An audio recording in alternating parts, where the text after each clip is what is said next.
Hello বন্ধুরা, আপনার শখের বাইকের ইঞ্জিন স্টার্ট দিলে কি এরকম কটকট বা বিরক্তিকর সাউন্ড আসে? ভাইটির এই বাইকটাতেও ঠিক একই সমস্যা। ইঞ্জিনের হেড থেকে বাজে একটা শব্দ আসছে। চলুন দেখি কিভাবে খুব সহজেই এই সমস্যার সমাধান করা যায়।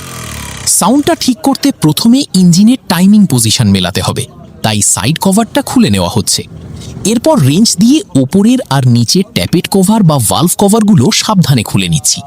আমাদের মূল কাজটা করতে হবে এখানেই। এবার শুরু আসল কাজ। একটি ফিলার গেজ এবং ট্যাপের অ্যাডজাস্টিং টুল ব্যবহার করে ভেতরের ভালভ ক্লিয়ারেন্স একদম সঠিক মাপে অ্যাডজাস্ট করে নিচ্ছি। নাটটা খুব সাবধানে টাইট দিতে হবে। খেয়াল রাখতে হবে যেন খুব বেশি টাইট বা লুজ না থাকে। একদম পারফেক্ট মেজারমেন্ট থাকা জরুরি। আমাদের অ্যাডজাস্টমেন্ট শেষ। এবার কভারগুলো আগের মতো লাগিয়ে দিয়ে বাইকটা স্টার্ট করে দেখি। এবার ইঞ্জিনের সাউন্ডটা শুনুন, একদম মাখনের মতো স্মুথ হয়ে গেছে না? সেই আগের বিরক্তিকর শব্দটা আর নেই। ভিডিওটি আপনার উপকারে আসলে একটি লাইক দিন আর চ্যানেলটি সাবস্ক্রাইব করতে একদম ভুলবেন না।